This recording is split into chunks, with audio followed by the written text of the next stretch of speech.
Hello, welcome again to the video lecture series on automobile engineering. Now let us continue with the previous video. Now in this video, let us start with the engine construction details. As you can see in the figure, I have shown a multi-cylinder internal combustion engine. This engine is made up of many components and subsystems. I would like to deal in detail about the various components and the subsystem that the engine is made of. If I just explore an engine and we can identify various components.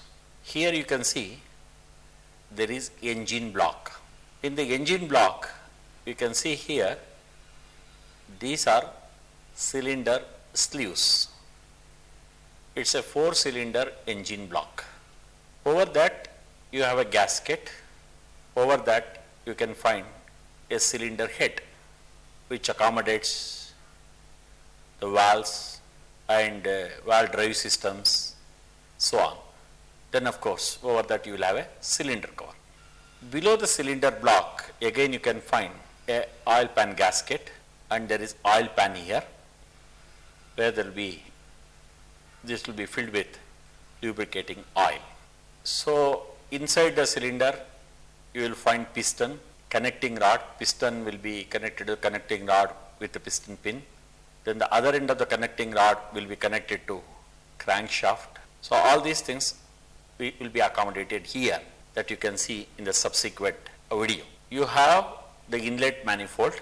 There are 4 cylinders. There are 4 inlet manifolds. So actually if it is a diesel engine, the air will be entering through this inlet manifold, then each is connected to each cylinder, and during the suction stroke through the inlet manifold the air enters into the cylinder.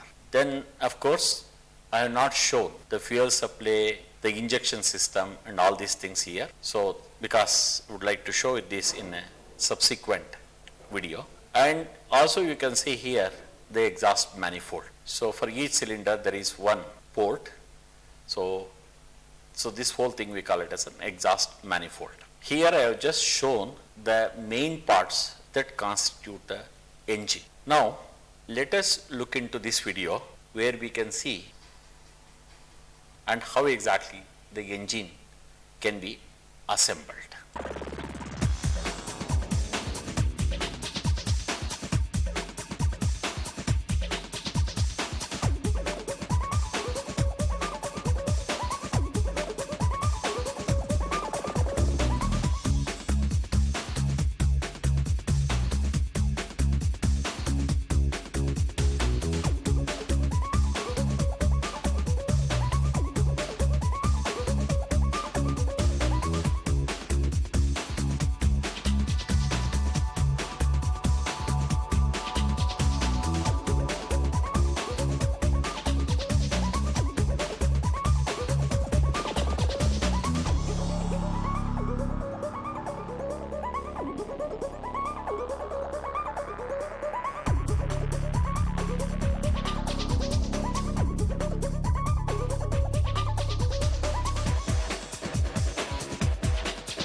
So from this video, you must have got a clarity the various kind of components and subsystems that constitute the engine.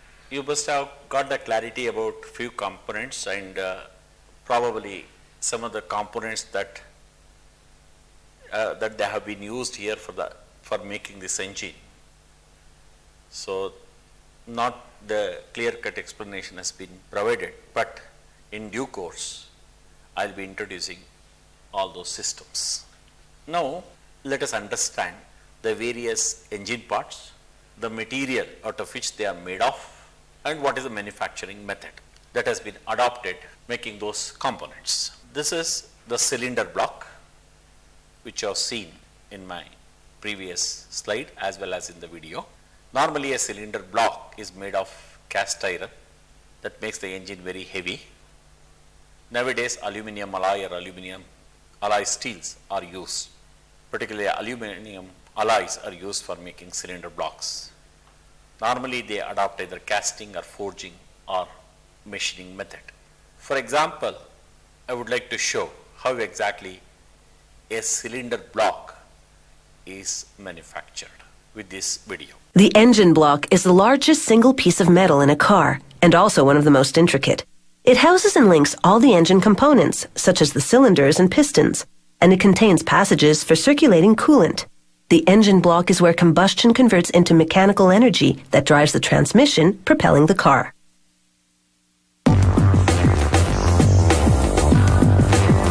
Engine blocks used to be made of iron.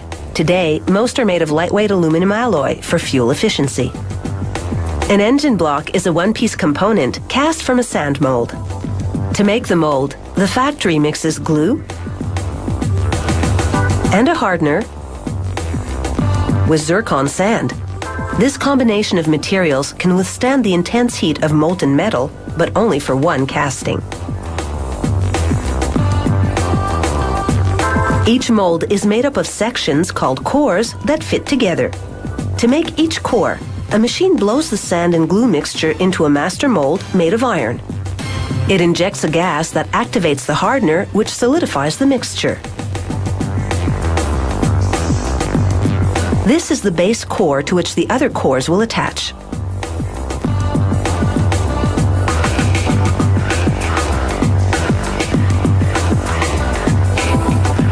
The base core travels down an assembly line to receive the other cores.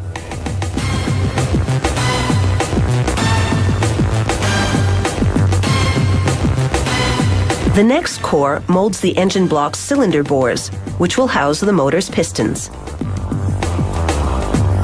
A robot inserts iron liners into 6 holes in the core. They prevent the aluminum walls of the bores from wearing out from abrasion. The base core receives 17 other cores. The ones for engine block areas through which oil will flow are coated with talcum powder. This keeps sand particles from sticking to the aluminum and getting into the oil.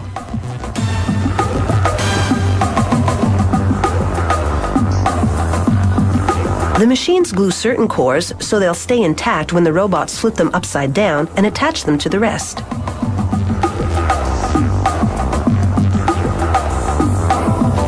These are the last 2 cores.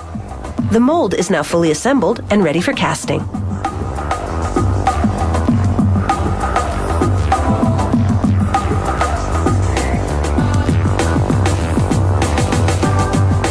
Workers load aluminum ingots into a device called an elevator bucket.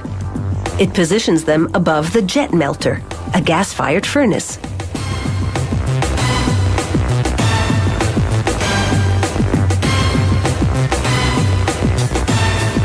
The bucket drops the ingots into the 800 degrees Celsius fire, liquefying the aluminum.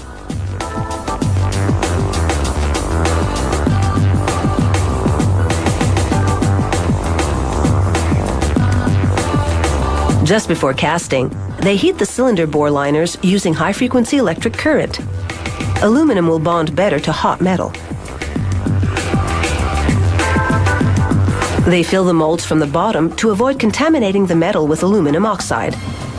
Oxide forms when molten aluminum comes into contact with the air. Pouring into the top of the mold would expose the metal to oxygen, and the pouring action itself would mix in the oxide.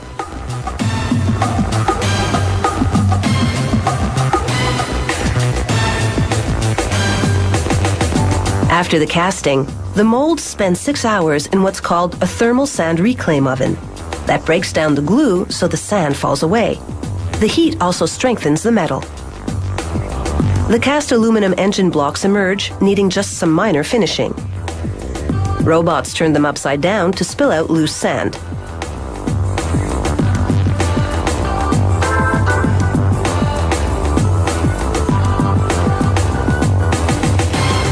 Machines saw off the risers, extra metal that fed the mold cavity to compensate for the 7% shrinkage that occurs when liquid aluminum solidifies. Finally, computer-guided tooling equipment performs a rough machining of the metal. This brings the engine blocks to a near-finished state. The engine plant that buys them does the final machining before installing the engine parts.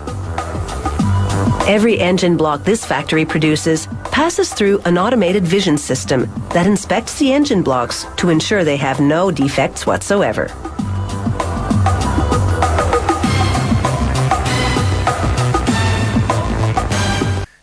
This video must have given sufficient idea about how exactly an engine block can be casted. So next, another very important part is the cylinder head or cover. This is again manufactured out of cast iron or aluminum alloy or alloy steel. Again, the process adopted is casting. So we would like to know in detail about how exactly this part is casted. So you can look for any technical video on YouTube, and or you can see good reference books to get an understanding of its manufacturing. Next very important part is the piston, of course, connecting rod, that assembly. Again, cast iron or aluminum alloy, depending on the design requirement that is meant, and again it is the casting method is adopted for its manufacture. On the piston, we will have piston rings here. So these are made of again cast iron or aluminum alloy. The method that is normally used is called pot casting. Then the piston is connected to the crankshaft through this connecting rod. It's the connecting rod, small end of the connecting rod, big end of the connecting rod. This will be connected to the crankshaft and this to the piston.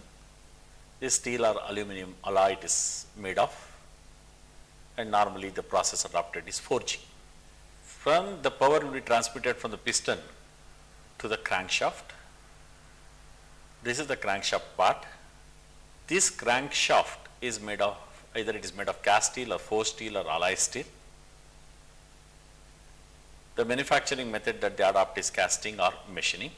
Let me illustrate how exactly a crankshaft is manufactured using a video, small video.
this video has shown how exactly a crankshaft can be machined using CNC machines. Next important part is the flywheel, again steel or carbon fiber, so casting. Then you have crankcase, again made of cast aluminum or in sand casting process. Then you have poppet valves made of austenite steel, mnemonic, that is nickel and chromium alloy or titanium. Sometimes phosphorus, bronze and mono metal is also used. Like here, the manufacturing process adopted is forging and machining. Then we have spark plugs, the material that is used for nickel electrode with ceramic insulator. It's a line assembly method. So the bearings, the fuel atomizers, the manifolds, the gudgeon pin, the push rod, the rocker arms, the camshaft, the cylinder liners. So these are some of the most important components. Let me explain engine piston details. This part is the piston. This piston is connected to the small end of the connecting rod using a piston pin. This one is known as big end of the connecting rod that will be connected to the crankshaft. This region is known as piston skirt. Here you have number of grooves and these are all called piston rings. These piston rings are inserted into these grooves. Here you have various types of rings. This one we call it as a top compression ring. This is a second compression ring. These are oil rings. So the thing is, when the combustion gases, they will have very high pressure. Between the cylinder and piston there will be a small gap, and this high pressure gas we do not want to leak through this gap, the gap that is between the piston and the cylinder. Compression rings are used. And moreover, continuously there should be a lubrication happening. So here there are oil rings. These oil rings will be scraping the oil against that is present on the inside surface of the cylinder, and that oil, you see here there will be pockets and all that, that oil through the pocket gets into this, again it flows back. Through splash lubrication, the cylinder will be getting lubricated and the extra oil will be scraping through and and make the oil flow back to pan. So that's what really happens. Basically piston transmits the force of the combustion gases to the crankshaft. The piston will have different types of designs depending on whether it is a gasoline engine or whether it is a diesel engine. Again, whether it is a 2-stroke engine or whether it is a 4-stroke engine. And again, whether there is a direct injection or indirect injection in diesel engines that we adopt, depending on that, this top portion or head or crown of the piston will have different designs. And another thing is, they will also provide some kind of valve recesses on the piston side. So definitely the way the fuel air mixing should happen, and moreover the various, like the way we would like to create the turbulence inside the cylinder, the way we want the combustion to happen, based on that the crown design will vary. So this we will discuss in detail in subsequent slides. Next we have the engine valves. So if you take one typical valve like this you call it as stem, large stem of the valve, or you can see here, this is what you can call it as valve stem. There is a stellate tip we have, and this we call it as a face. So this can be a simply, stem can be a simply a solid rod. And depending on our requirement, you see here the faces can have different shapes. It can be a mushroom type, tulip type, semi-tulip type, like this. So different shapes will be there. Another thing is, like in some valves, you can see here it is hollow inside, and this is filled with metallic sodium. Because of the heat that gets transferred from the combustion gases, this metallic sodium gets heated up and it starts circulating, and due to natural convection current, it is possible to cool the valve. To keep the temperature of the valve low, we use metallic sodium as a coolant. So such high performance engine you might find valves like these ones. So you can see here, to help dissipate heat better, some exhaust valve stems are hollowed out and then partially filled with metallic sodium. When installed in an operating engine, the sodium melts when the valve stem reaches approximately 98 degrees Celsius. The melted sodium circulates naturally due to the up and down motion of the valve and helps carry heat from the valve head into the stem, where it is dissipated to the oil circulating at the cylinder head. Okay. So something like this kind of valves, you do not have any of the cooling facility. So then there will be something like engine liners, cylinder liners. What are those cylinder liners? If you look at the cylinder block here, so this cylinder, these are cylinders, these are fitted with cylinder liners. So here, once you have the liners, if due to any wear and tear, we do not have to change the whole cylinder block. We can only change the sleeve. So this sleeves are nothing but simply cylinders. We just fit into the cylinder block. They can be simply straight liners like this. You see here the hatched one. In the cylinder block we have fitted, or they can have some flanges like this, flanged liners. Of course, we may not provide any space for coolant to circulate around this. Then you can call this as dry liner. If you are providing some jackets for coolant to circulate and cool these liners, then you can call them as wet liners.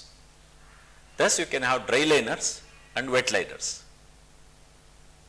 As you operate the engine, the inside surface gets damaged due to wear and tear or whatever reason, we can only take out this liner and replace with a new cylinder liner.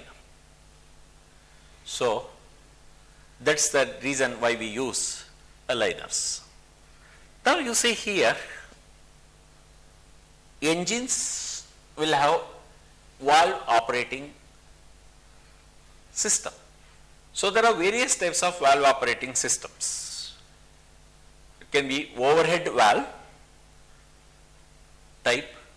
You see here overhead valve type. In this case, you have a cam. This is the cam shaft. This cam shaft is operated by crankshaft. You can see here, this is the camshaft, this is the crankshaft. Either you will have a chain or belt drive. As the crankshaft rotates, and here you have mounted the cams. There are two cams here per cylinder, one for suction valve, one for exhaust valve, again suction valve, suction valve, exhaust valve, section, like this. If I take one such mechanism, which I can explain here. This cam shaft driven by crankshaft drives this cam. This is what you call it as a cam follower. Cam follower. Now, as the cam rotates, the follower, it will lift the follower, and this component is called push rod. Depending on the phase of the cam contact, this will either move up or down. If it moves up, then you see here, this is what we call it as a rocker arm. This will operate the rocker arm. Rocker arm is hinged about this point. If this is lifted up, this will go down. And this is what the valve I is talking about. This is the valve stem. This is the valve face. And when this is pressed against the spring force, this will open up. Suppose if this is connected to an inlet manifold, when the valve opens up, air or air fuel mixture will enter through this valve during the suction stroke of the cylinder. If it is an exhaust valve, then the exhaust gases will pass out from the cylinder through the exhaust manifold. So that's how this valve is operated. So this whole system is called overhead valve system. There are two valves per cylinders. Now let us see the other one. Here single overhead cam, SOHC that we call it, correct? Again there are 2 valves per cylinder. That means there are 4 cylinders, there are 8 valves here. Please observe the camshaft is overhead here, correct? Now crankshaft will drive the camshaft. Camshaft drives this follower, then the valve. In this system you can observe that we do not have a component like this, So you can reduce the number of components and definitely the inertia can be reduced. And this system can be used in an engine running at a higher speed, because we want a valve operating system which can respond faster. Okay? And in the 2D view, I have shown in this figure. You come to the another design, we call it as dual overhead cam. You can see here there are 4 valves per cylinder. For 4 cylinders, there are 16 valves. Here what happens is, during the suction stroke, the engine will suck air fuel mixture in case of petrol engine. During suction stroke, it sucks only air in case of diesel engine. As the speed increases, the time available for suction stroke reduces. So the engine may not suck sufficient amount of air or air fuel mixture during suction stroke. Mean to say, we say the engine volumetric efficiency reduces so that the power output reduces. We want the engine to have very high volumetric efficiency, means during the suction stroke, we should be able to make the engine suck as much air fuel mixture as possible in case of gasoline engine, or as much air as possible in case of diesel engine. That's why in most of these engines, what we do, we make the inlet valve larger than the exhaust valve. When that is not sufficient, so it is what normally we do is we provide either 2 valves or sometimes even 3 suction valves and 2 exhaust valves like this. So these are what we call it as high speed, high performance engines. To improve the volumetric efficiency, we would like to have more suction area, because the volume of charge sucked in depends upon the area of cross section, also the velocity with which the air passes through. So to provide larger area, so we will provide 2 valves or even sometimes 3 valves. That's how in this engine there are 4 cylinders and 16 valves. That means there are 4 valves per cylinder. Out of these 4 valves, 2 are inlet valves and 2 are exhaust valves. So the camshafts are in the top. That's why it's overhead. There are 2 camshafts, that is, it is dual overhead cam. As I mentioned earlier, you just see if there are 2 valves per cylinder, this is what you call it as the inlet valve or suction valve, and this one is the exhaust valve. Here, you can clearly have shown the inlet valve area larger than the exhaust valve. Okay, it is only the idea of how we can place. In this case, I have shown 2 inlet valves, 1 exhaust valve. There are 2 inlet valves, 2 exhaust valves here. Exhaust valves will be smaller than the inlet valve. The reason is during exhaust stroke, exhaust gases will be flowing out of the cylinder to the atmosphere.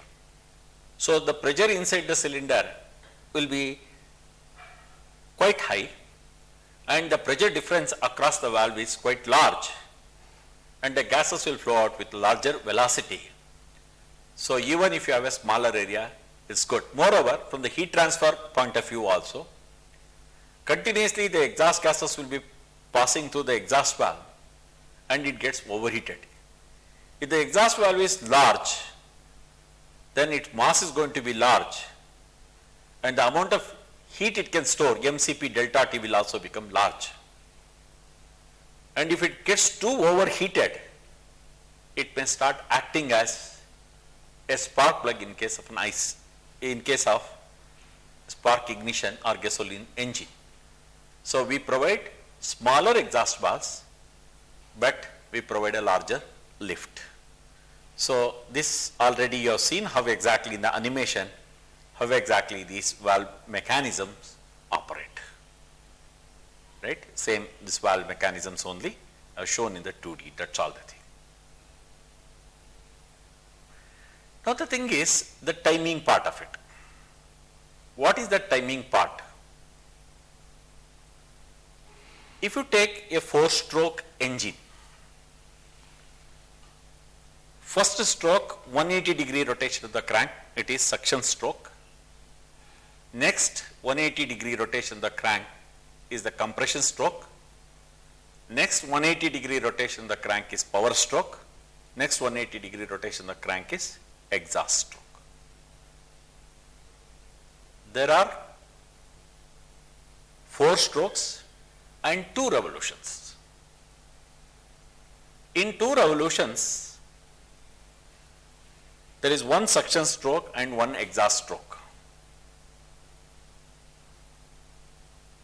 So this has to be timed properly. The opening of inlet and opening and closing of inlet and exhaust valves have to be timed properly. As I have already said, these valves are operated by camshafts, and camshafts are driven by the crankshaft. So between crankshaft and camshaft, we have to provide a timing system. So I can either use a chain drive type or I can use a belt drive. Now let us see from the next figure.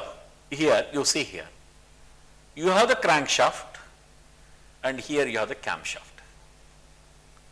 This is what I call it as timing chain.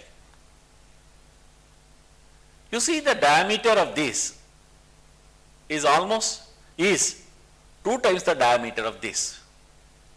If this makes 2 revolutions, this will make 1 revolution. Correct? So here, this will run at half the speed of this. And moreover, these cams can be designed, these profiles can be designed, when to open and how long to open, kind of an idea we can achieve.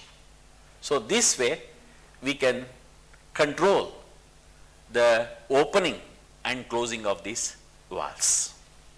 And this particular chain we call it as timing chain. Now let us understand the valve timing diagram, how exactly valves are to be opened and closed. First let me start with a hypothetical valve timing diagram. Imagine your piston is at the top dead center. As soon as the piston start moving towards the bottom center, the inlet valve opens. As the piston starts moving downwards, you see here, now since the inlet valve is open, it starts, the suction stroke begins. It starts sucking the air fuel mixture in case of gasoline engine, or it starts sucking only the air in case of diesel engine. So this is what you can call it as your suction stroke. The piston is moving from top dead center to bottom dead center. Top dead center to bottom dead center, it is moving 180 degree. Moment your piston reaches the bottom dead center, the inlet valve closes. Now both inlet valve as well as exhaust valve are in the closed position. Now the piston starts moving from bottom dead center towards the top dead center, compressing the charge, means air fuel mixture, or compressing the air in case of diesel engine, right, it reaches to the top dead center.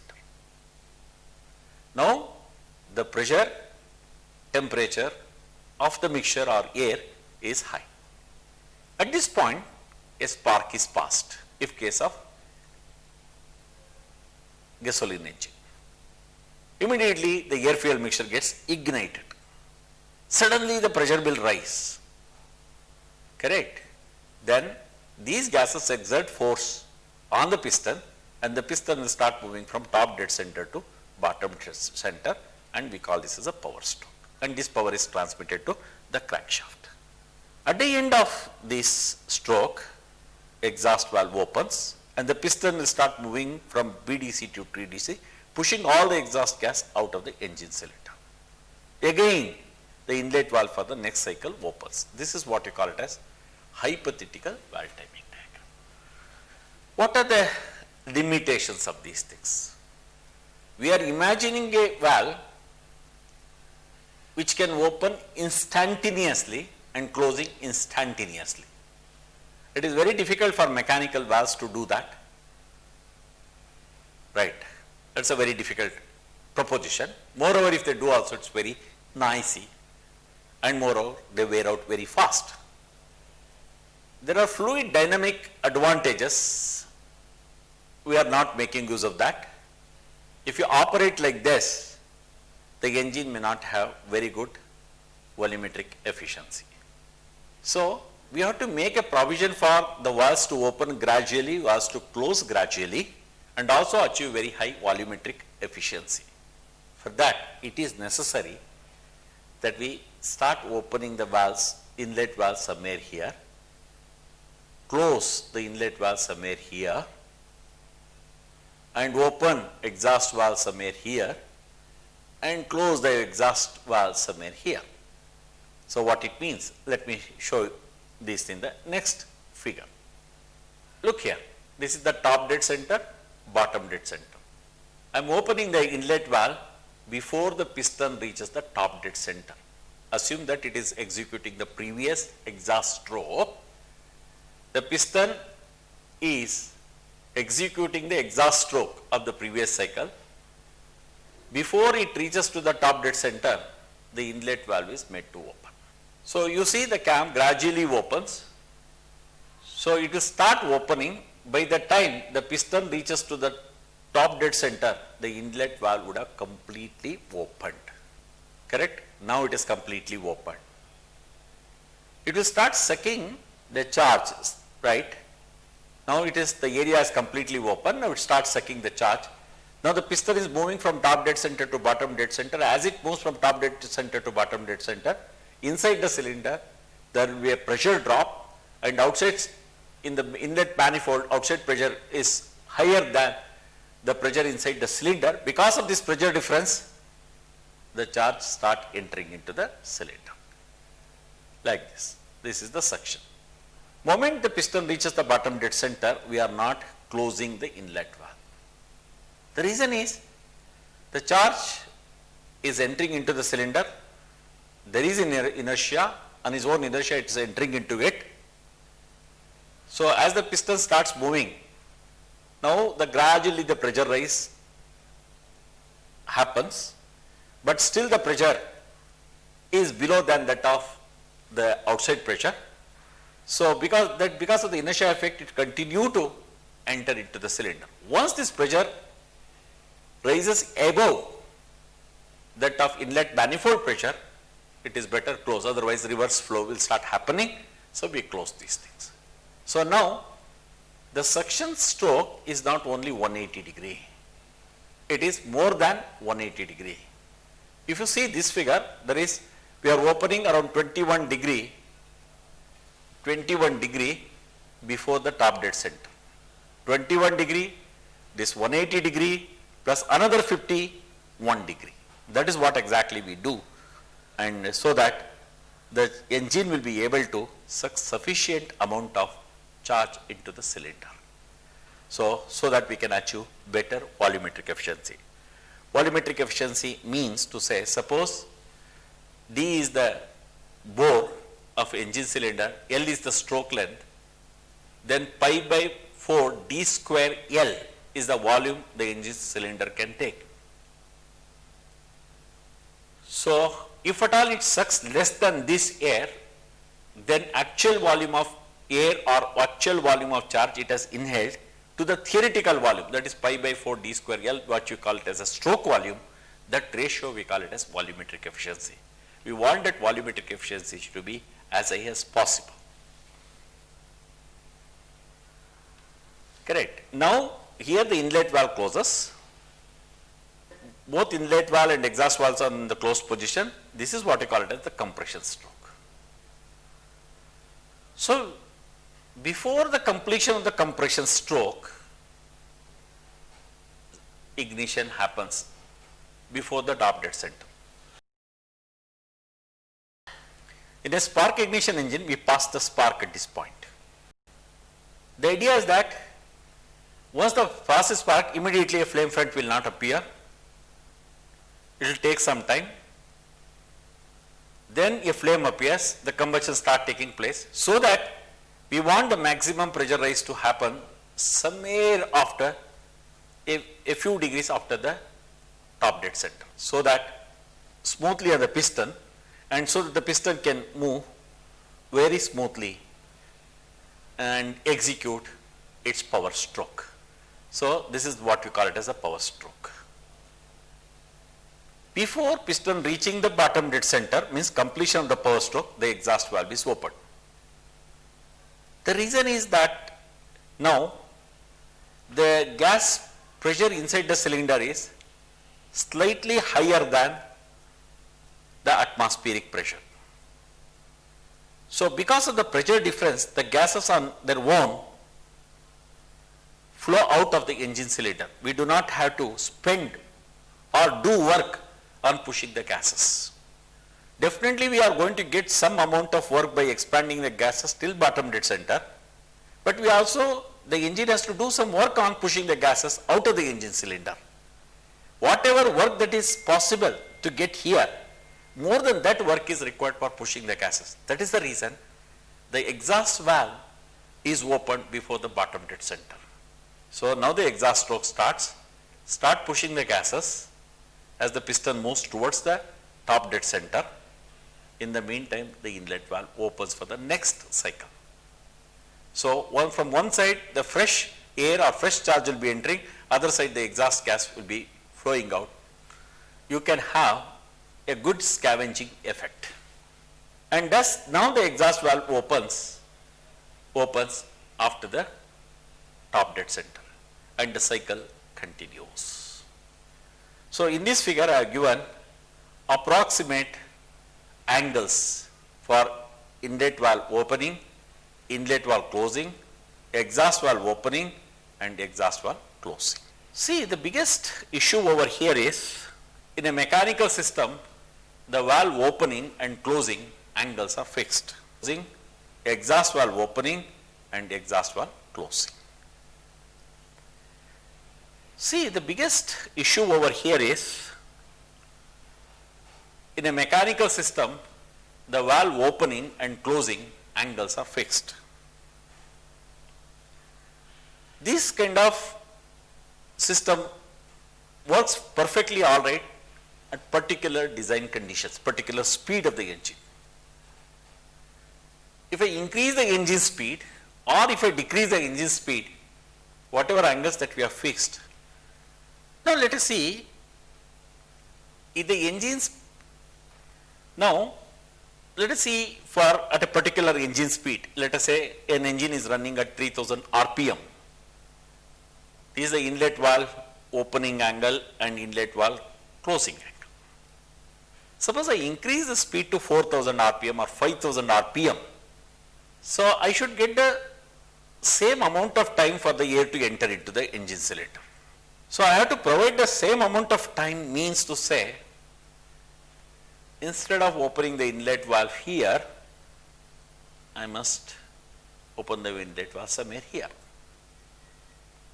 Or if I am running the engine very slowly, there is no point in I opening here, probably I can open over here. So depending on the engine speed, I should be able to change the inlet valve opening, closing, exhaust valve opening and closing to achieve very high performance. Reason is, as the engine speed increases, if I do not provide sufficient amount of time for the charge or air to enter into the engine cylinder, then the volumetric efficiency of the engine cylinder decreases and derating of the engine happens. That is why I need to provide that extra time by opening the valve little early or closing the valve little late. These are the kind of things that I need to do this. That is where the variable valve timing diagram comes into picture. There are two ways we can do. One is called cam phasing, another one is cam changing. Here, variable valve timing and lift electronic VTEC. This is the technology, VTEC system from Honda, correct? Similarly, we have cam changing from Toyota. So you can see here, with cam changing, the ECU selects a different cam profile. Here there are, you see here, a very different cam profile it will choose, which I will explain with the help of an video, based on engine load and speed.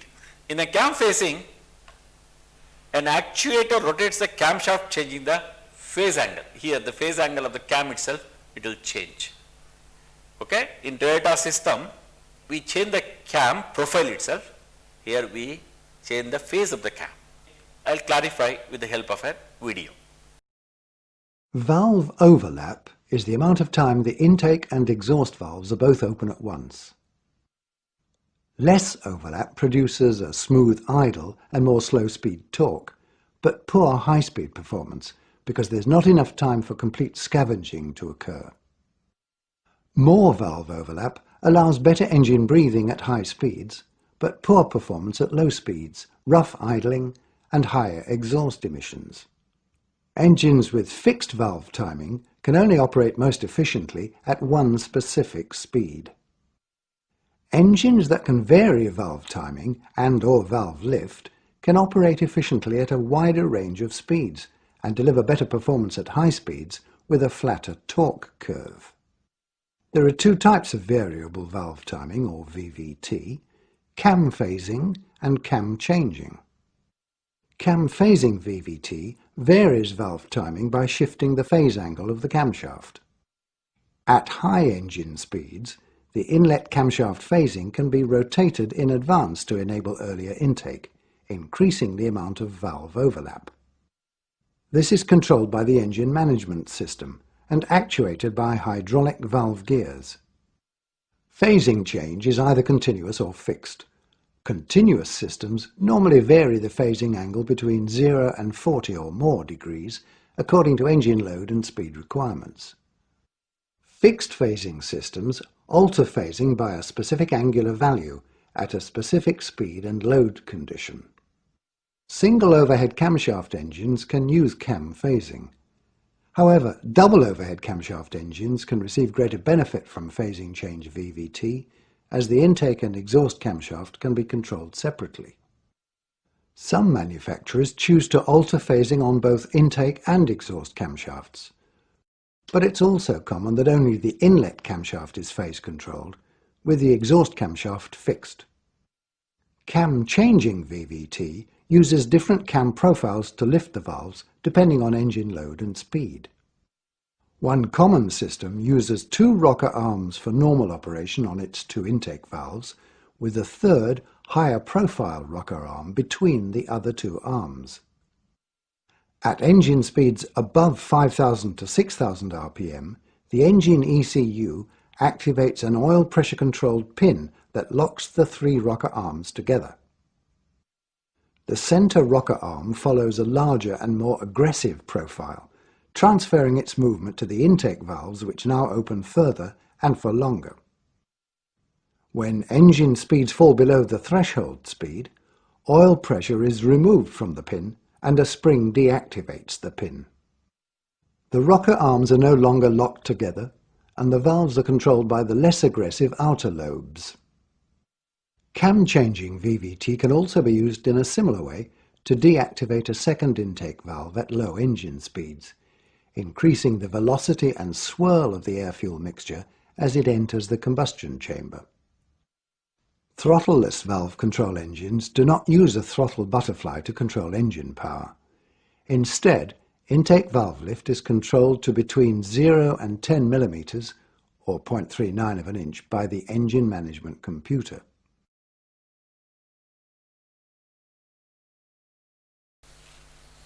Hope from this video the need for variable valve timing as well as the mechanisms used for varying the valve timing is clear. Now let us stop at this point and continue in the next video.